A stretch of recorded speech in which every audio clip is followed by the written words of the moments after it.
Welcome everybody to Muffins with Morgan. The reason you're here is that every Friday, or we tip to every Friday, to bring you insights from the field, very tactical advice, so that you can take the advice immediately and go implement and see some results. And we have Sarah here today who has been on one of the master classes before and she's gotten crazy results. So that's why we're bringing her to the fold because this is what we do. We bring people results from the frameworks. But before we get into that, if everyone could quickly introduce themselves on where you're tuning in from, where you're at. We'll give it like a minute or two here because I know people are coming in from meetings, and so once everybody gets in here in the next 2 minutes, we'll dive right into it because you're here to talk about strategy, right? But tell us where you're tuning in from. Tell us where you're at. What is happening, everybody? Kyle is lit in the chat. Shout out to Kyle. Kyle is excited. Yo, Kyle. Kyle's ready. But Shout everybody out, else, let us know Kyle. you're tuning in from. Let us know where you're at. Sierra, how are you doing today? I'm doing great. I'm excited to be here.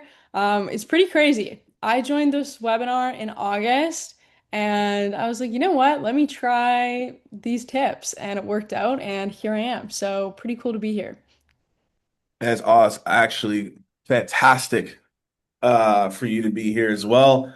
So shout out everybody that's dropping in. Let's shout some people out. So we got Cancun. We got Cancun in the house. Okay, there we go. Shout out to Cancun. We got Colombia. Well, Kyle, what up? We got Syracuse in the house. What we got? To the my boy Billy. What up, Billy? We got Vancouver. We got Omaha. We got Atlanta. Shout out to Atlanta. There we go. We'll let people trickle in here in a minute. We got a good range. Let's see, we've got international. Sometimes there's always some international where I'm like, what in the world? But shout out to them when they come through. But everybody else, as we're talking, we're just letting people come in from their meetings. I know how it is. So we're just talking about where you're tuning in from, and then we'll dive straight in, right? And get to the information of like that is why y'all are here. So we can start chopping it up on that. So we got people coming in right now. Cool.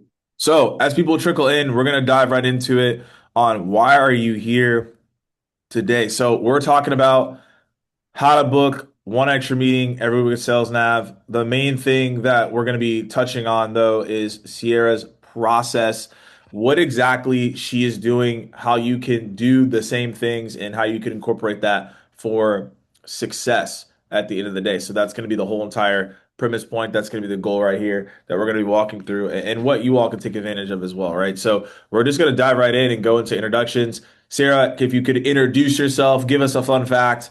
I'll give some information about myself and then we'll dig right into it. Sure. Yeah. Fun fact, let's start off. I have my black belt, and no one ever expects that from like a little 5'3" blonde girl. In But what? In like karate or? in Taekwondo. Wow. All right. Watch Yeah. out, y'all. Yeah, don't come for me. Yeah, I'm currently an SDR at Klue. So I've been here for about a year. So literally have a year in sales. Before that, I was in university and I was bartending, and I'm actually about to start over at Nooks. Shout out Nooks in the chat in 2 weeks. Awesome. Good stuff. And if you've been here before, shout out if you've been to the Muffins before. If you have not, I am Morgan Ingram. I have been in sales development, outbound, top of funnel tech space for the past decade. I started off as an SDR, been an SDR manager, worked at JB Sales, John Barrows for 4 years on sales training. And that's exactly what I do today with my company, Amp Social. We go into B2B organizations and help SDR teams AE teams on how can you be more magnetic, intuitive, and also more importantly, consistent in the methods and frameworks that you do with our 45-day program that we do. So that's our whole entire thing that we do. And the components and the frameworks of those programs are shared throughout these Muffins with Morgan episodes that we have. And that's exactly what Sierra is going to talk about today is what did she do from that masterclass that we did in August and how she's been able to see success. So as you all come in, last thing that I'll add, and I'll let Sarah talk, people are going to ask, you will get a recording. It will come to your email. If it does not come to your email, you can ping me and we'll find out what happened because typically it goes to spam. So always check that. More importantly, we have a YouTube playlist of all the previous Muffins with Morgans and also the recordings are on there. So if you're like, I don't know where it's at, it's on the YouTube. So just go check out the YouTube. We'll drop that here in a minute so everybody has it, and then we'll go from there. But Sierra, I want to talk to you and get an understanding because you said it was back in August. So what were you doing before you came to one of these master classes or webinars that we do?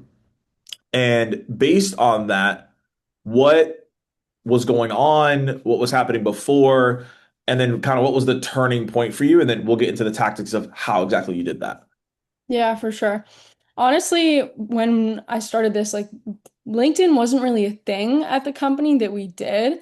We had one of our colleagues try it out and he'd actually booked a meeting and gotten another response. And then our manager was like, oh, maybe there's something here. Maybe LinkedIn is a channel that we should be testing out and trying more.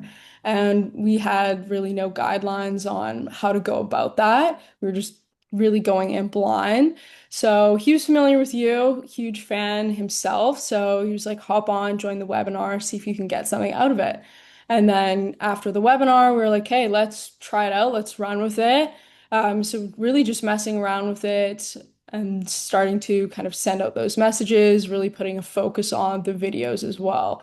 And then from there, we just honestly found it was working by able to just like follow through the framework. Okay, let's follow like these different filters, make sure we're talking to the right people, but then really change our messaging so it's a little bit tighter and really direct to try and solve a problem.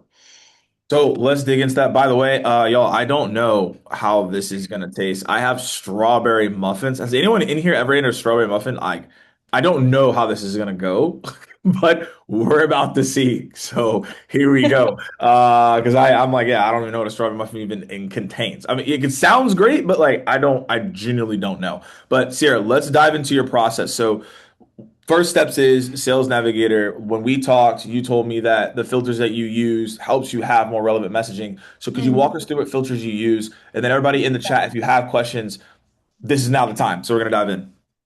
Yeah, so the main filters are you want to see if they're following your company.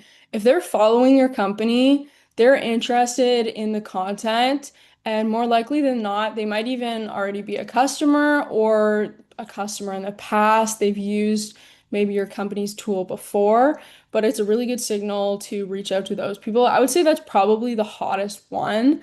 Another one that's really good is executive connections. Some people won't maybe follow the company directly, but then they're really engaged with the executives. Maybe they know them personally, and that's also going to be a lot harder or a lot hotter when you reach out to them.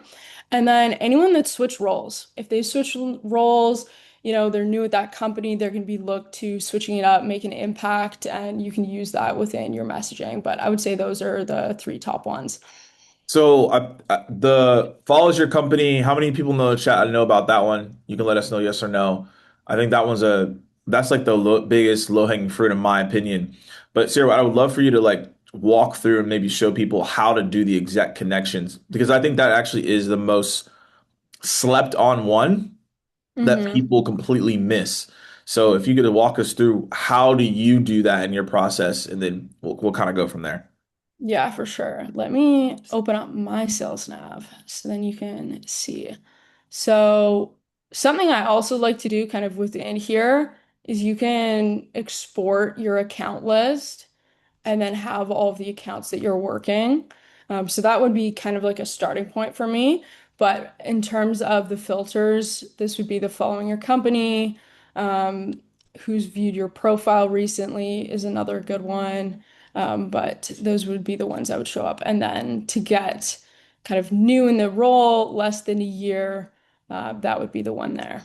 And for executive connections, executive team like connections there.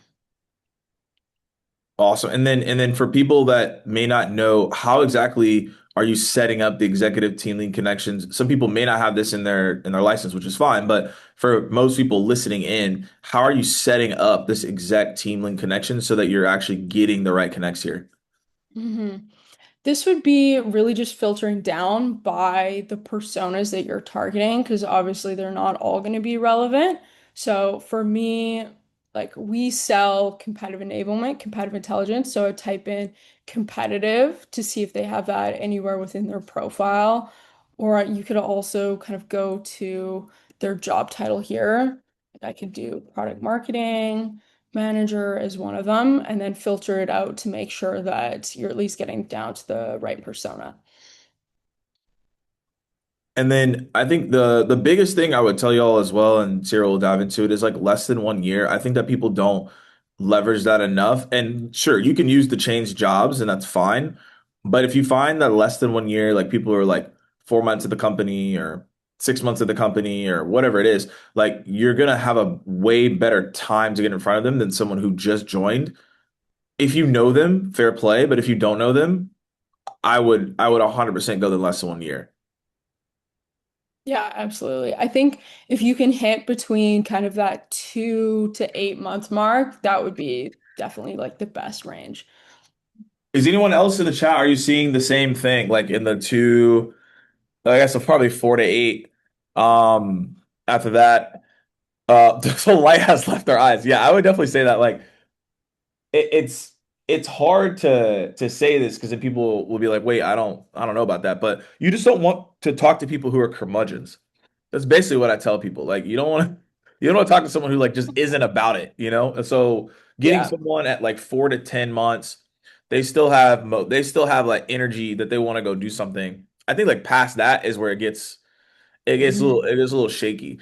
So that's my opinion. Now we're gonna go into examples here of like how you're actually messaging and getting responses because that's what people want to see. But inside Mhm. of Sales Navigator itself, is there any other filters that you want to highlight that you think people should be using more of? I'd say as well, the past colleague one, like it's not going to show up very much, but when it does, they worked at your company, they're probably going to do you a good one and help you out. So I definitely use that. And have they been at SDR before? Right? That's something they've been in the game. They know what it's like down in the trenches. So you could filter out, like, look, this guy was an SDR at some point, CRO, head of global sales development, but that's another way you can do some more creative outreach and they're going to be a little bit more keen to respond.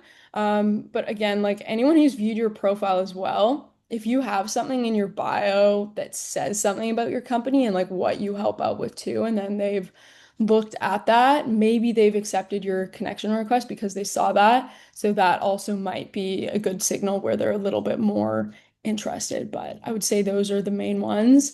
And then when you go through, and do all of your prospecting, like you're just looking through the accounts, like I'll make a list of all of the people and make different notes. And you want to use that as well when you're actually going through and doing the different searches. Like when you go back into, go back into this and then open it up back in your search, you can add in those different lead lists. So if I only wanted to go through um, Red Hot, I could do that as well. And then that helps narrow it down maybe to certain ones you're looking at specifically. So we have a question coming in from Emily. She's asking you about your market segment. But before you answer that question, I want Hmm. to highlight something that you mentioned here that people might miss. So obviously at the end of the day, there's going to be people in here that may not sell to, maybe a marketing leader or a sales leader. So they maybe weren't an SDR. But the advice that Sarah just shared was very important contextually. So if you think about it, you want to see like, okay, was someone I don't know. Were they like a finance analyst? Were they an IT admin? Like you can always see like where did they start before, and then you can kind of tell like okay, if they started at this role, then and they grew up to a senior role, then I can use maybe that background that they had there. So that's a way that you could like kind of look at that in a similar way if obviously they don't have like the sales background. But I think it's a really good call out of like what were they doing before and like what are they doing now? Is there a way that we could state a message there? So I want to add clarity to that. But there was a question here from Emily. What market segment do you sell into? Just so we have context. Yeah, for sure. So we're competitive enablement and then win loss. So really like understanding why you win or lose a deal after it's close won or close lost, we'll go out and interview them.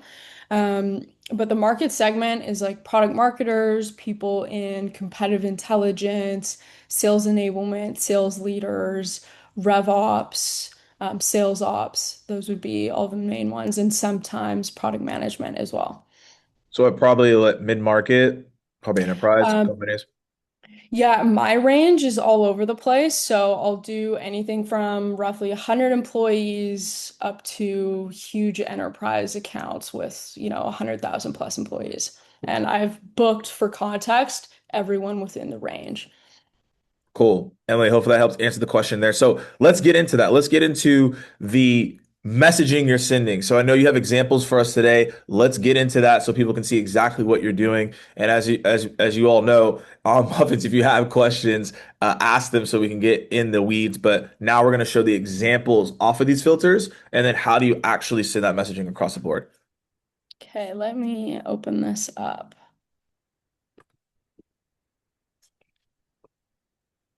Enrique. So this was through, again, one of the filters. He was following Clue, also had executive connections. And the key when you're doing this is, again, have like some form of relevance. Like you need to find something when you're reaching out that is going to pique their interest and also make it look like it's not AI. So, hey Enrique, know you saw Clue back at Vond and it was on the wish list. He'd done a demo before. I found this through looking through the CRM, the closed loss notes. And I said, no, Harvey raised another 160 mil, crazy, but maybe there's some budget here. Close loss reason was no budget and they were shrinking. Nice to be on the side of growth, I bet. Congrats. Curious what the focus will be coming in. And then told me what the focus is, just kind of continued through the conversation here, trying to approach it with a lot of curiosity, and then got a booking out of it and became an op. I want to move back up. So again, as people have questions on this, feel free to chime in. I want to highlight something for everybody because, and I think in this messaging, we'll see more of this, and this is what we're seeing from everybody else and all the workshops that I'm doing with sales teams is not directly asking for the meeting and but more so just seeing like what are they up to, right? Just to start the conversation. I think that's the biggest thing right now that I'm seeing is like everyone just like needs to have like a mindset perspective shift on yes, your goal is to book the meeting, but like the focus is how do we focus on like starting a conversation with someone? I don't know if anyone else in here that's listening in is starting to feel the same way. I think it's just different than maybe pre-COVID, where I was like, you could go like, hey, this is it, book for 30 minutes, 30 minutes, people were cool with it. More so, I think, but now people are like, I don't even want to do that. So I think by doing like, hey, what's your focus? What's going on? What's happening? I mean, there's different ways to ask these questions, obviously, from a language perspective. But I do think it's important to think about how do I start a conversation versus like how do I go immediately book a meeting off rip because that may not occur, right? So I think Mhm. that's like a really big piece there. Curious if anyone has any commentary on Sierra's messaging, but I think that this is the way that we all should be thinking about it. Like, how do we like start the conversation versus like I have to immediately book this meeting per se. Yeah, and I don't ask for the meeting pretty much ever in any of the messages. People want to have a conversation and maybe book a meeting with you, but yeah, ease them into it. So a question, two questions on this. So you have you sent this at like 11:40 in the morning. Like, is this the normal time that you're sending these? Like, are you finding another time that's like better to send the messages here? I send them whenever I have time or whenever I'm working on it. I don't think it makes sense to set time aside in your day to do it at a specific time. The only thing I would say is if I'm not getting responses, I do all of my follow-up on Friday afternoon because I find a lot of the time people are more active then on LinkedIn and they're just checking it, going into the weekend, maybe looking at stuff. But yeah, for like an initial message, just whenever. They're also more happy. Yeah. I mean, Yeah, everyone like says that like Friday afternoon booking is the sweet spot. it is, yeah. Everyone people are actually buzzing. So like they're willing to like Yeah. engage, have a conversation, whatever that may be.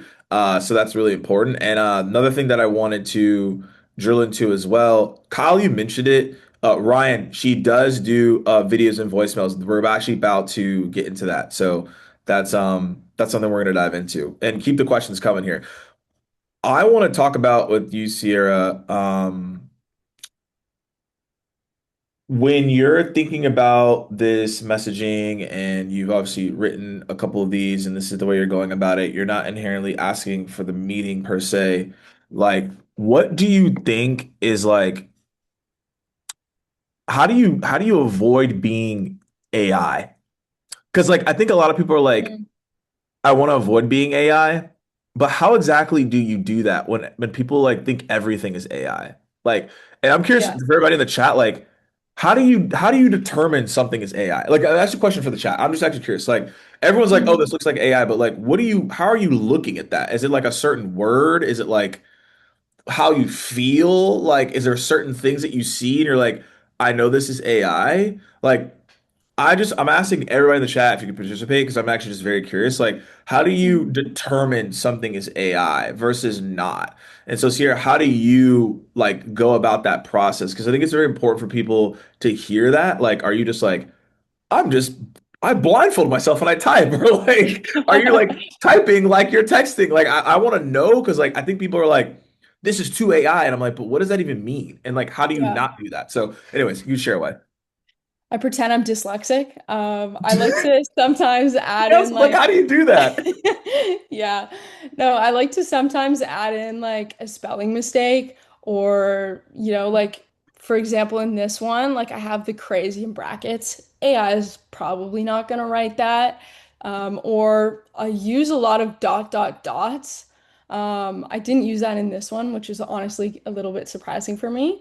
But dot dot dots are not something that AI is using, so that's a good way to break it up as well.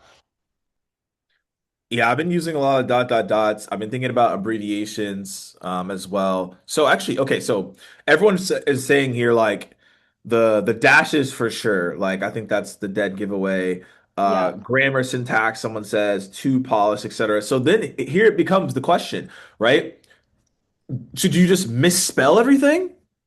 Like, is that the way to go? Should I just be like, I'm just gonna misspell every word? Like, but then does that become too tacky then? Like, I'm just trying to understand, like, where are we at? Like, if it's too Yeah. polished, you lose. But at the same time, if it's too tacky, you're gonna be like, this person isn't legitimate.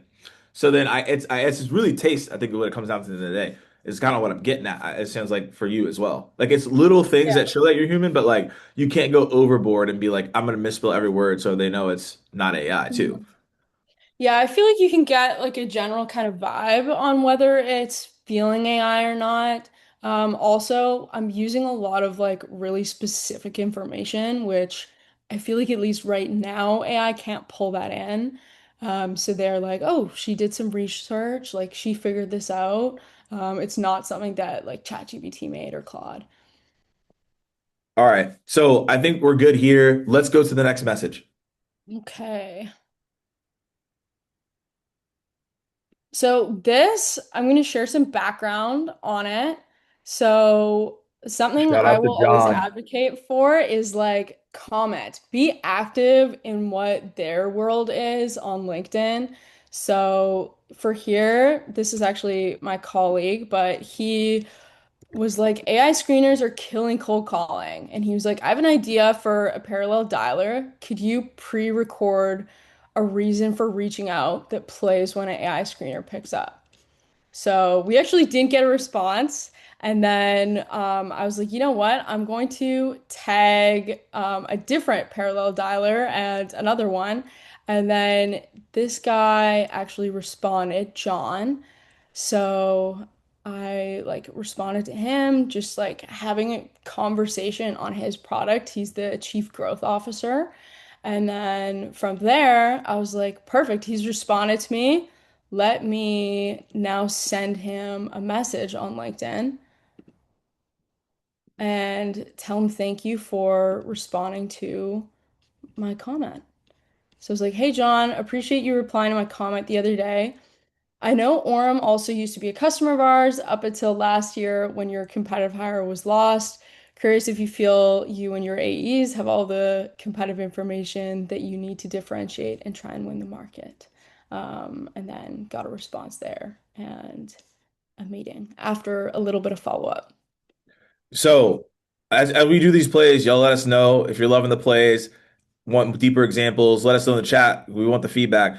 I want to talk about this one too. So I already know some people are gonna be like, wait, hold on, like my buyers don't post on LinkedIn, so like this is impossible. So I understand that 100%. And when I go in with organizations, there are people that sell into, they might sell to plumbers, right? I've done one where they sell forklifts. So like they're not they're not like on LinkedIn, right? But how do you still use the components of what we're talking about? You're essentially just doing social listening. So in this example, she just found something that John was doing, was able to engage in comment that led into this conversation, made it easier. But there still is news and articles and industry things that are happening within your marketplace that you can use as leverage to have conversations. The goal is just to listen to find something so we can start a conversation, right? So as Lillian is talking about, it's how do we pay attention to where they're commenting? That is the next layer to this. Some of your buyers might not post at all. There's only 1 to 3% of people post on LinkedIn, but they are somewhere lurking and commenting somewhere. It could be on Reddit. Best of luck for your sanity if you go on there, but they could be on there, right? But it doesn't really matter. We're just looking at where are they commenting, where are they engaging, where are they at, and then how can we use that information to then reach out to them? This is just a LinkedIn example, but this can be across the board, right, as well. So I just want everybody to take that as context beyond just LinkedIn because you may be wondering, well, they're not here. Well, they're somewhere. I'll tell you that. So we just got to go find where they're at. How do we use that information to start the conversation? And then again, I want to point to what Sierra did not go for a meeting. She started with a conversation. And I really am we're kind of hammering this point home is that she didn't say, "Oh, what's up? Saw this thing. Let's talk." It's I'm gonna ask you a question based on what I know, and like now let's start the dialogue. So I just wanted to add to that. Yeah, for sure. Definitely the no meeting ask. Like he asked me. They already know what you want. So you don't need to outright say it. Cool. All right. Anybody have any questions on this, or we'll just go to the next one? We'll keep the examples going. Okay. Next one. Let's do Kevin Bingo.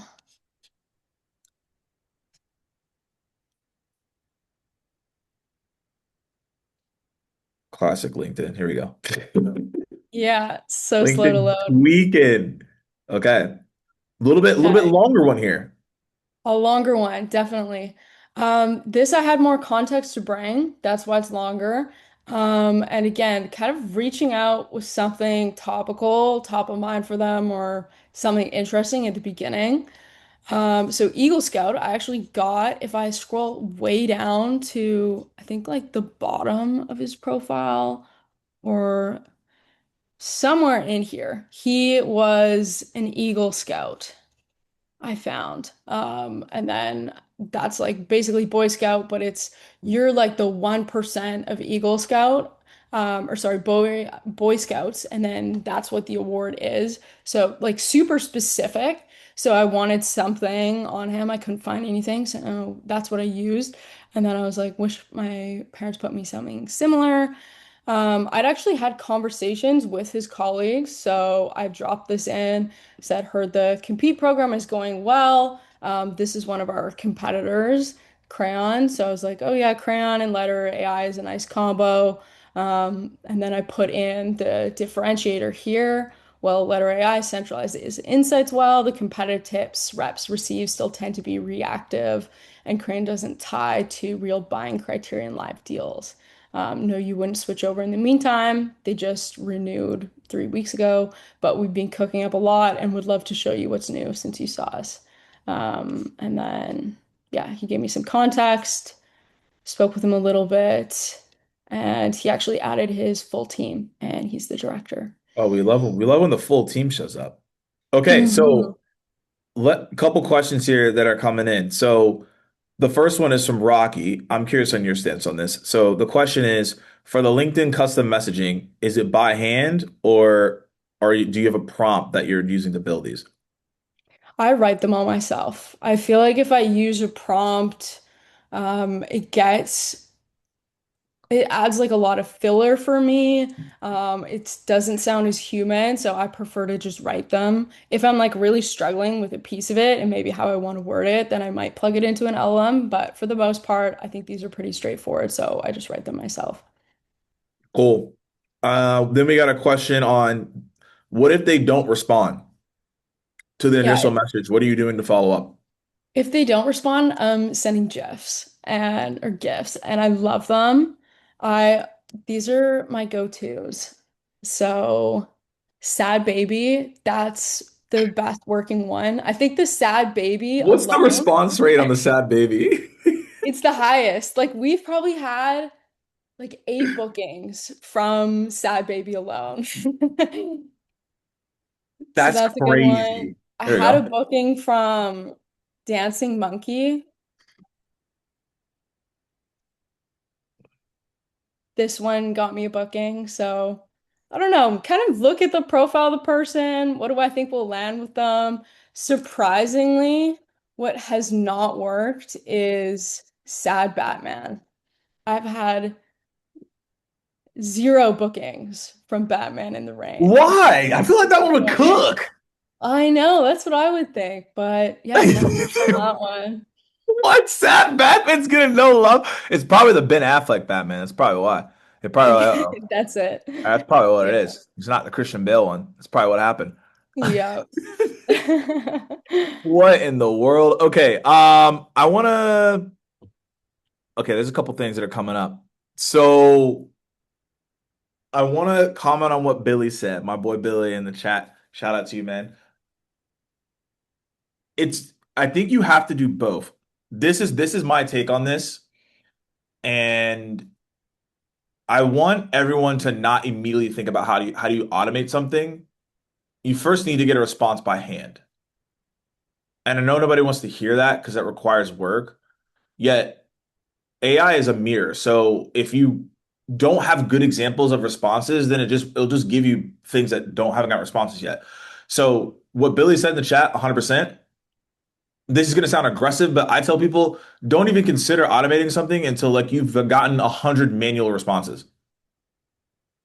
That sounds aggressive, but I don't think you should even think about it until you've gotten 100 manual responses. That shows that you have a competencies level of responses to then run the models. Like I talk about Claude a lot, but I have like over 10,000 responses across like 10 years. So I have a good understanding of what works and Sierra same, so she could run that. But like I wouldn't even think about it until like you've done it by hand because people are just going to be able to sniff you out if it's only AI. That's my take on that one. And then we have another question is my target client is senior executives. Not sure how they respond. Thoughts in terms of the GIF and GIFs. Yeah, I mean, I've had them respond and book as senior executives. I think it depends on the person. I think some of them are very business people and they want, like punctuality, all of that. So I think you just have to kind of judge it by the person. But I've had, chief growth officers book from that sort of approach. So I wouldn't really knock it till you try it, but definitely kind of judge the person and their profile. Yeah, I think it's y'all probably heard this before. Like we're selling to people, they're not like aliens. So I just think that it also depends on how you go about it, right?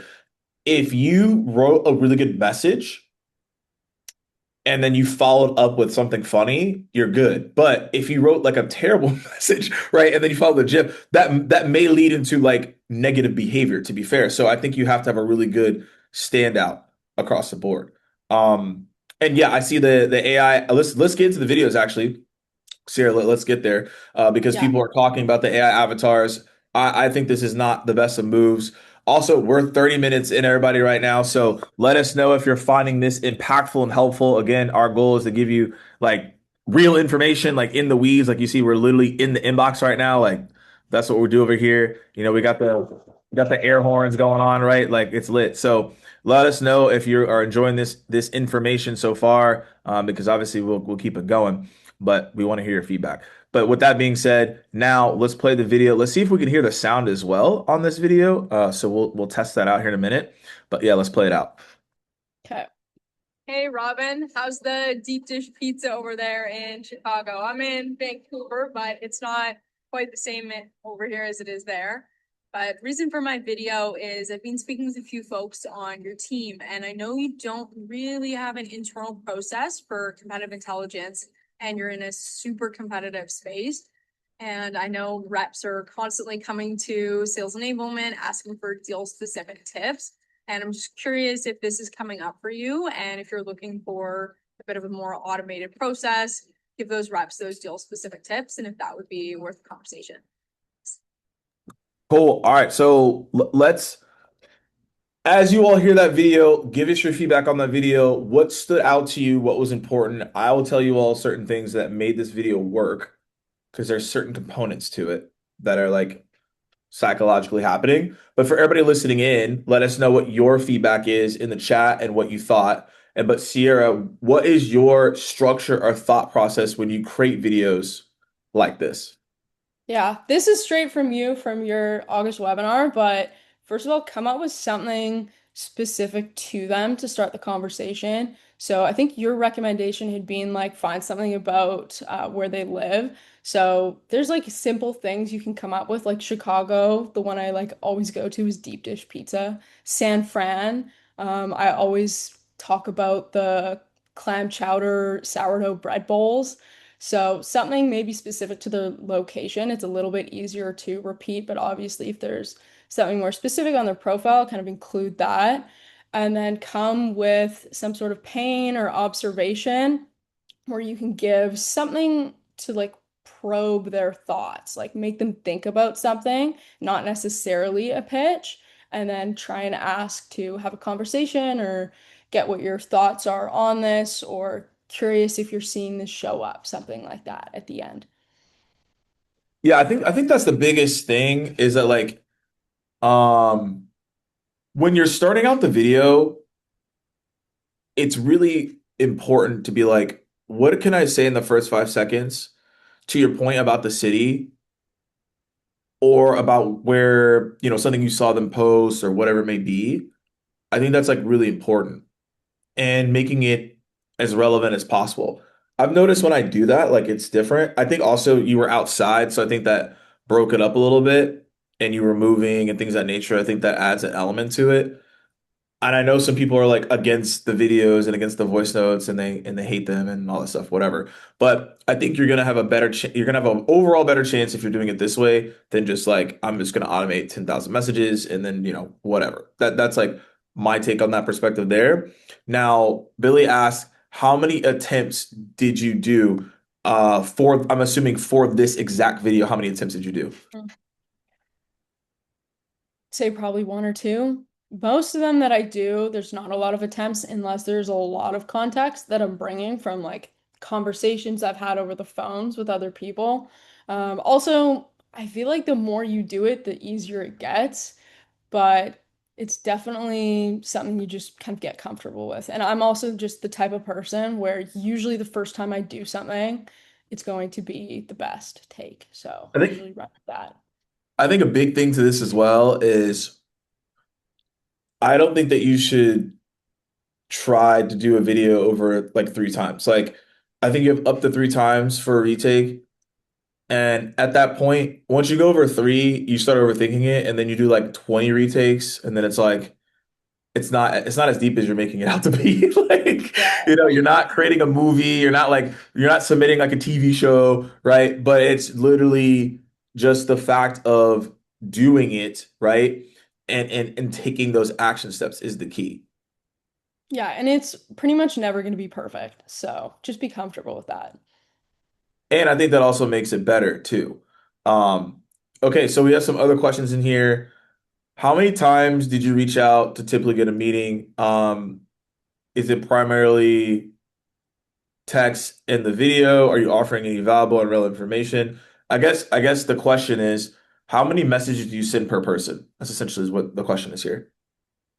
Yeah, per person, it depends. Like if I'm not getting a response, I would say I'm doing 2 to 3 follow-ups, not usually more than that, unless maybe it's 4 months later, 6 months later, and I have more context and I'm starting to follow up again. But yeah, I would say follow up 2 to 3 times. So in total, you're sending like maybe 4 messages. But usually I would say I'm only doing like one follow-up, at least currently. I would say, and then we can go to the last example here, Sarah, that you have. As I answer this question from Rocky, the the number one thing that you want to focus on is if you have Sales Navigator to see who's posted in the last 30 days. So it's more so who's active on the LinkedIn platform more than anything. So it doesn't really matter who you sell to. It could be a CISO, it could be an IT director, it could whatever it is. It doesn't matter. We first thing we want to look at is inside of Sales Navigator, there's something called posted in the last 30 days.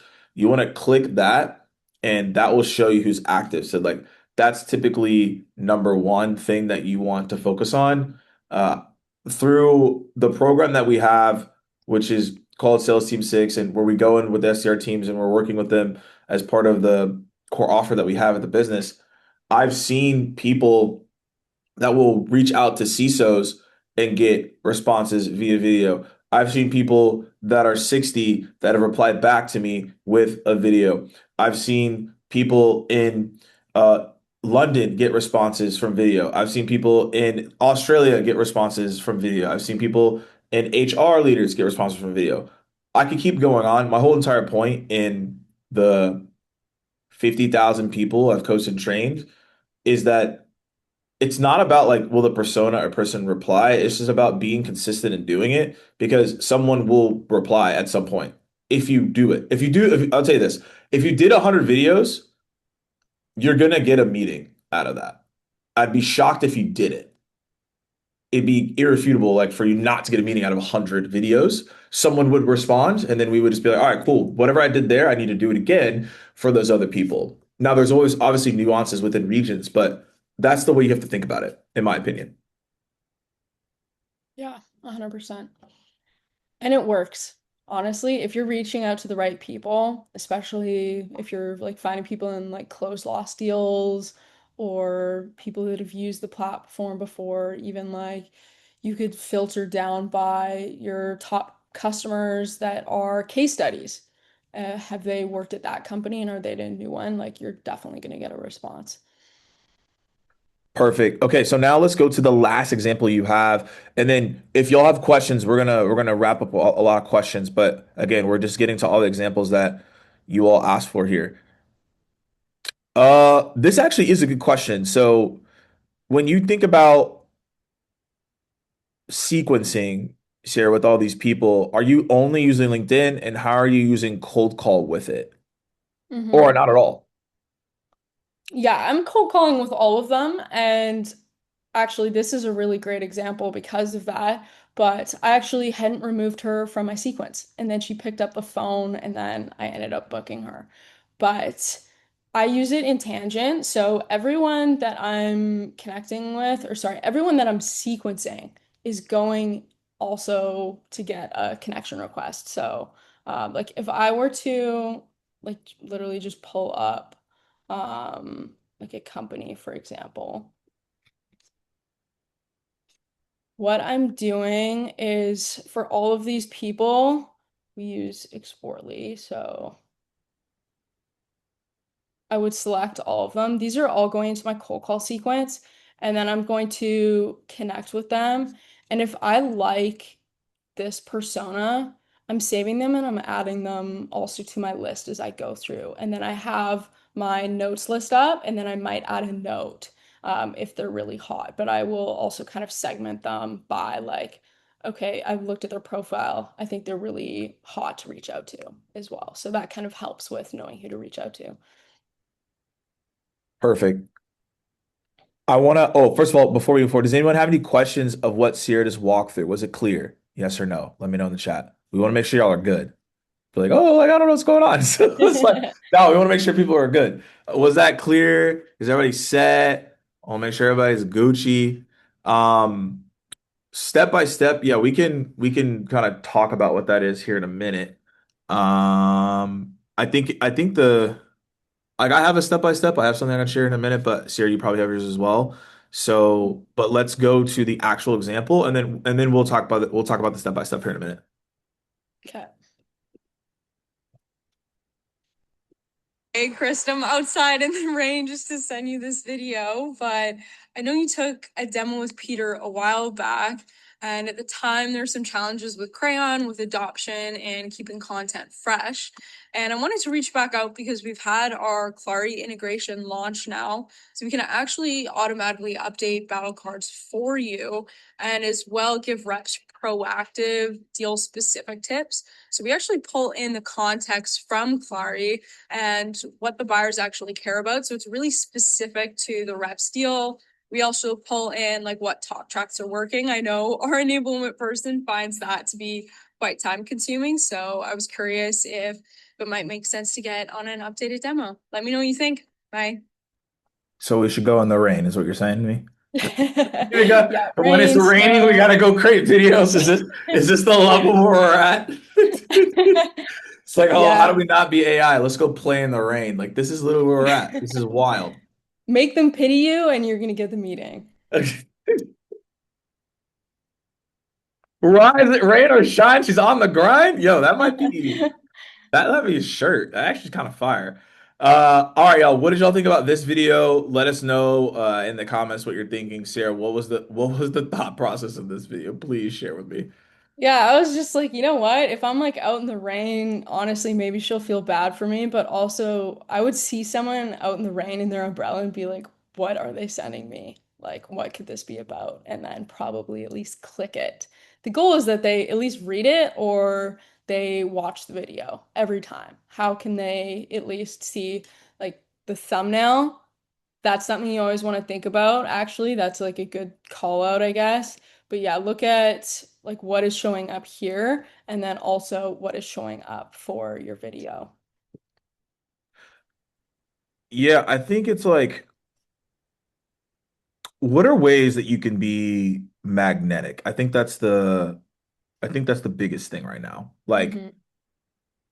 that's gonna draw people in and it'll get people to be like, wait, what's going on there?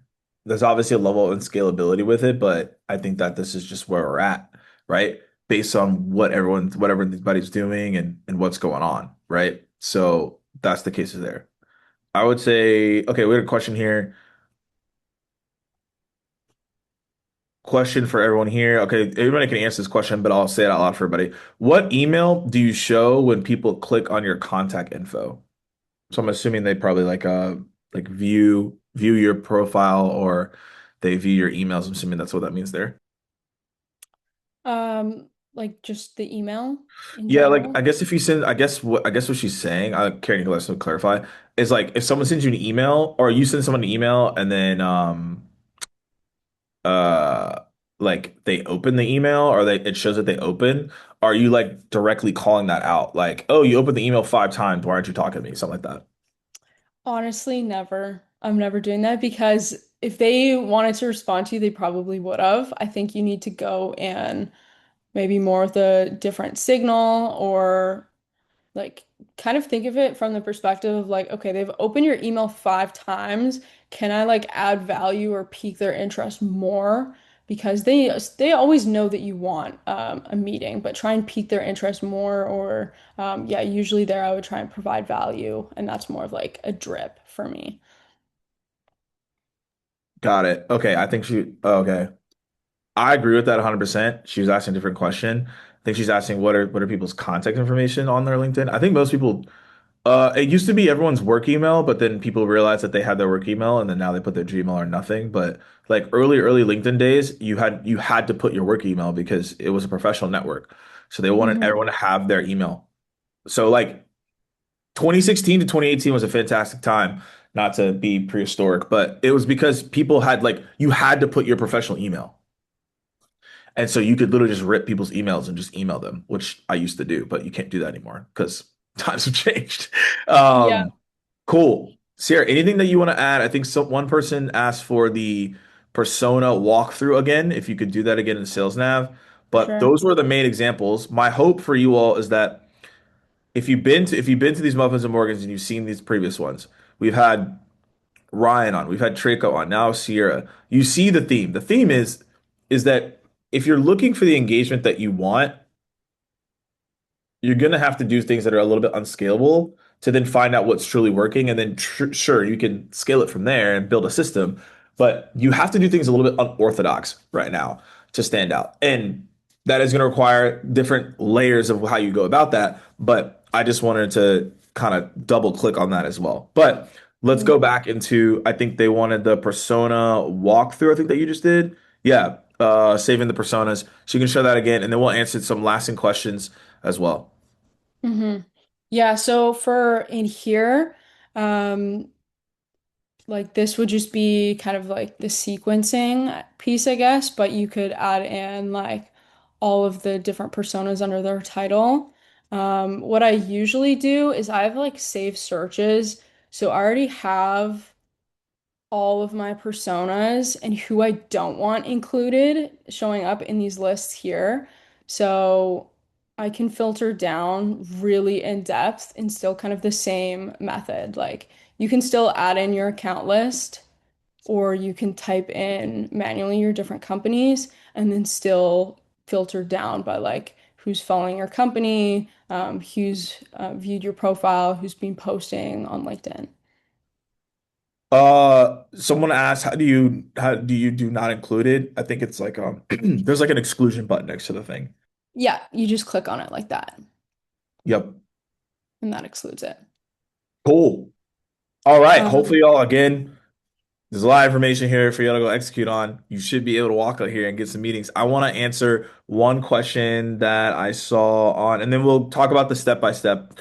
But I want to answer this question around the trade show. So, Jason, when it comes to clients ever using video, so I did a sales team six workshop at the beginning of March, and we were going over the event strategy for the SDR team and the AE team. And I was going through what do you need to do at events to stand out? So for context, when I say this number, this is not made up. This is a true statement. I got the receipt somewhere. So when I was an SDR at a company called Terminus, I booked 50 meetings at one event. And some of you are like, is that possible? It is because most people are lazy. I'm just gonna be honest. Like most people are lazy. So how do you stand out at events? Is it you literally just have to be active. Most y'all seen this. You go to an event. I don't even know why people are spending money on Boost, to be honest with you, but it's a little bit of a rant. But like most people at Boost, they just stand around like they're Abercrombie models. Like they're not moving, they're not doing anything. Like it's like what's going on? So how you stand out, and what I told them is number one is that it's not a video actually, but anybody you meet at a trade show, you need to get a picture with them. Now, not in a creepy way, but everybody meet with that you're going to follow up with or whatever, get a picture with them. Because when you follow up, again, going back to what I talked about, being magnetic, human, etc., they're going to be like, oh, I met this person. They're not going to think it's AI because there's going to be a photo of you two with the photo.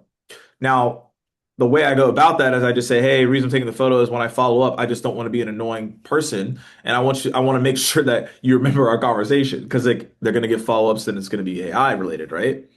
And then on the video side, yes, we would use videos to invite people to the booth. So that's the way we would do it as well. So when it comes to getting people at events, taking pictures with them, not in a creepy way, obviously, and then videos to the booth or even pre-event videos to them as well, so that they could, obviously at the end of the day, get to the booth. So that's my take on the trade show. If anyone has any follow-up questions on the trade show, feel free to ask. But I promise you, if you just do what I said, like you're gonna book more meetings than everybody else because like nobody does that. People have conversations, they have a book of cards, they send an automated generated follow-up. They say, "Oh, great meeting at the event," when they never met. Like, like those things don't happen, right? So that's just something I would say on that. And in terms of the last 6 minutes, if you have any rapid questions, throw them in the chat, throw them in the Q&A.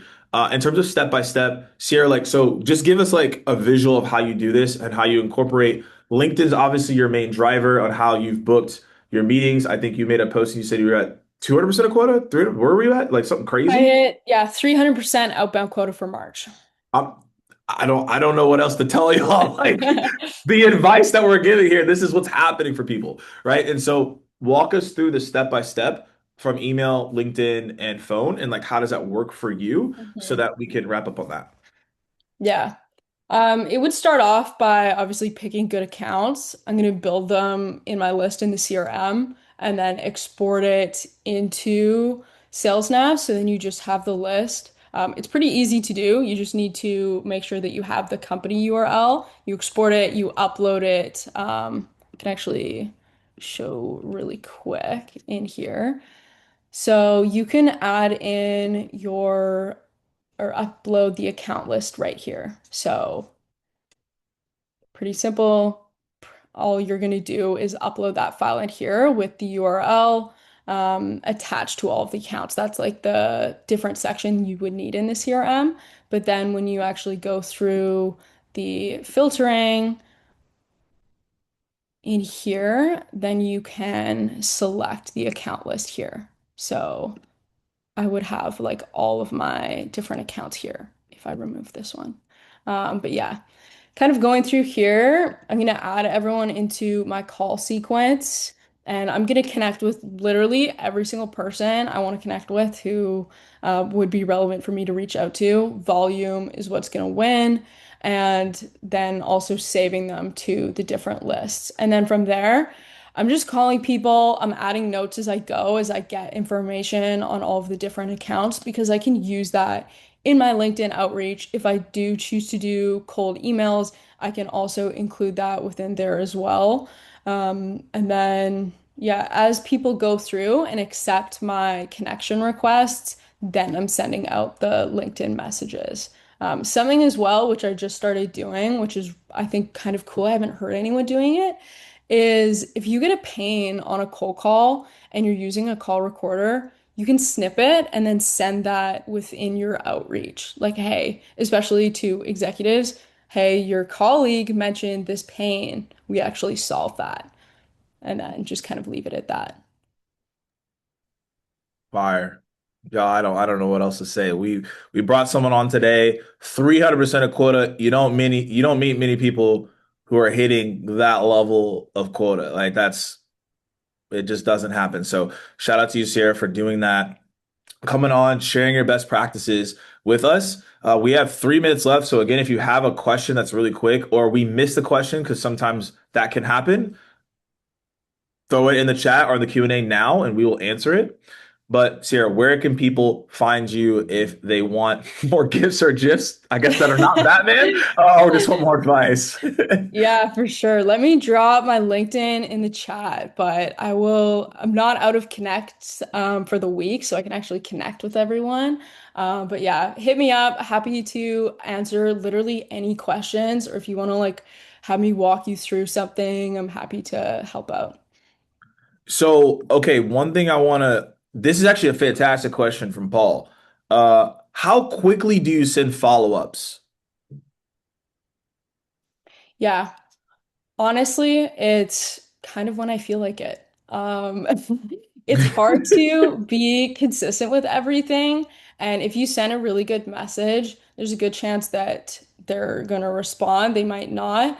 But I have an idea of who I'm prioritizing within my messages. So those people I'm going to be keeping tabs on. But I would say, like, give them definitely a few days You can also, something you might need to turn on is you can see if they viewed your message, and that's really important. If they viewed it, then you want to be following up. If they haven't viewed it, they might have it off, but I would say you want to give it probably at least a week.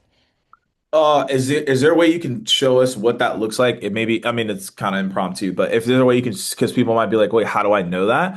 Also, as well, I want to come back to it. I dropped it in the chat. So people are like, I need the step-by-step sequence and things of that nature. I literally dropped in the comments the step-by-step of exactly what we show people inside of the Sales Team 6 program. So if you're like, hey, I don't know where to go or where to start, I would start with the Spider-Man. I call it the Spider-Man cadence. You can start with the Mhm. Spider-Man cadence. I would tell you though that just emulate that structure, but also it will change over time because buyers are different based on how you approach them.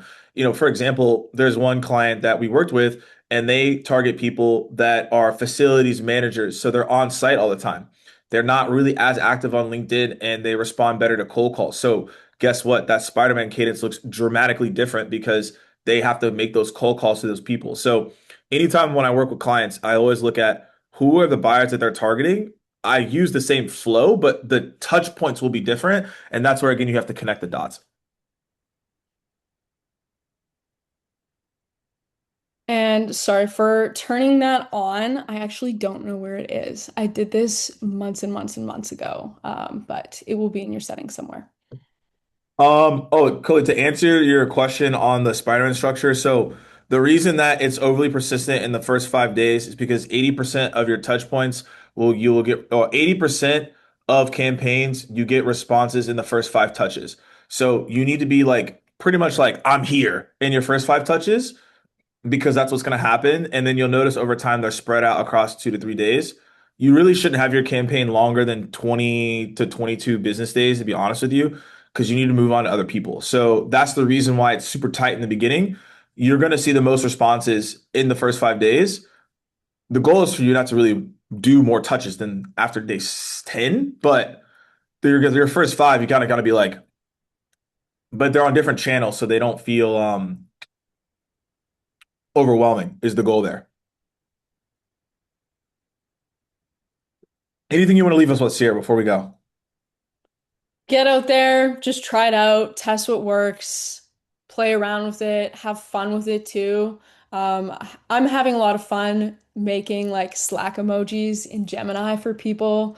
But yeah, just go out there. As long as you're sending messages, you're gonna get responses and you're gonna get meetings.